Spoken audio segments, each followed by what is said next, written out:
महादेव शिव के इस चैनल पर आज आपको अमर कथा सुनाई जाएगी। अमर कथा जय अमर कथा माता पार्वती तथा भगवान शंकर का संवाद है। स्वयं श्री सदाशिव इस कथा को कहने वाले हैं। जय प्राचीन धर्म ग्रंथों से ली गई है, जिनमें भृगु संहिता, नीलमत पुराण और लावनी ज्ञान उल्लेखनीय है। जय लोक व परलोक का सुख देने वाली मानी गई है। स्वयं शिवजी द्वारा दिए गए वरदान के अनुसार इस कथा को श्रद्धा पूर्वक पढ़ने या सुनने वाला मनुष्य शिव लोक को प्राप्त करता है। श्री अमरनाथ की गुफा का रहस्य भी इसमें बताया गया है। युगों पहले जब पार्वती के मन में जय शंका उत्पन्न हुई कि शंकर जी ने अपने गले में मुंडमाला क्यों और कब धारण की है, तो शंकर जी ने उत्तर दिया कि हे पार्वती, जितनी बार तुम्हारा जन्म हुआ उतने ही मुंड मैंने धारण कर लिए हैं। इस पर पार्वती जी बोली कि मेरा शरीर नाशवान है, मृत्यु को प्राप्त होता है, परंतु आप अमर हैं, इसका कारण बताने की कृपया करें। भगवान शिव ने रहस्यमयी मुस्कान भरकर कहा, जय तो अमर कथा के कारण है। ऐसा सुनकर पार्वती के मन में भी अमरत्व प्राप्त कर लेने की इच्छा जागृत हो उठी और वह अमर कथा सुनने का आग्रह करने लगी।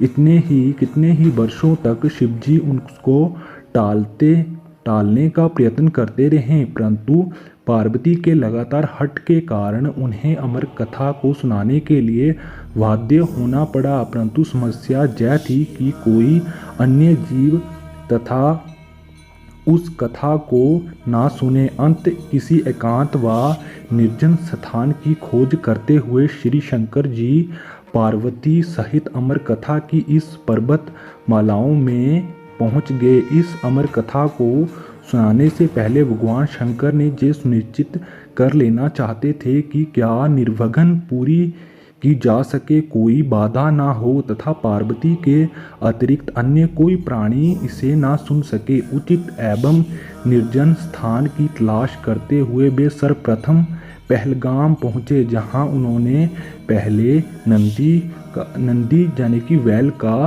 परित्याग किया। वास्तव में इस स्थान का प्राचीन नाम बैलगाम था, जो कालांतर में बिगड़कर तथा क्षेत्रीय भाषा के उच्चारण से पहलगाम बन गया। तत्पश्चात चंदनबाड़ी में भगवान शिव ने अपनी जटा से चंद्रमा को मुक्त किया। शेषनाग नामक झील पर पहुंचकर उन्होंने अपने गले से सर्पों की माला को भी उतार दिया। इसी कथा के आधारभूत शेषनाग पर्वत पर नागों की आकृतियां विद्वान है। हाथी के सिर व सूंड वाले प्रिय पुत्र श्री गणेश जी को भी उन्होंने पर्वत पर छोड़ देने का निश्चित किया। जिस स्थान का प्राचीन एवं शुद्ध उच्चारण महागणेश था, जो धीरे धीरे संभवतः कश्मीरी भाषा के प्रस्ताव से महागुणस हो गया। फिर पंचरत्नी नामक स्थान पर पहुंचकर शिव ने पंच तत्वों का परित्याग कर दिया। भगवान शिव इन्हीं पंच तत्वों के स्वामी माने जाते हैं। उनको श्री अमरनाथ गुफा में प्रवेश से पहले छोड़ दिया था।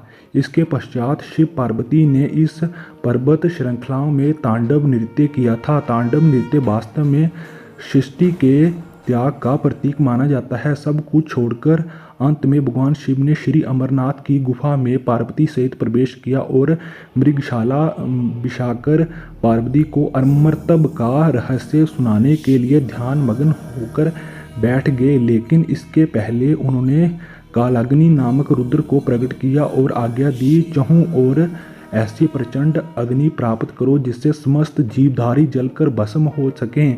अब संतुष्ट होकर शिव ने अमर कथा कहानी शुरू की, परंतु उनकी मृगशाला के नीचे तोते का एक अंडा रह गया। इसके दो कारण थे, एक तो मृगशाला के नीचे होने से शिव की शरण पाने के कारण, और दूसरा अंडा जीवधारियों की श्रेणी में नहीं जाता, फिर भी वह बच गया था, जिसके अंडे से बाहर आकर अमर कथा को सुन लिया।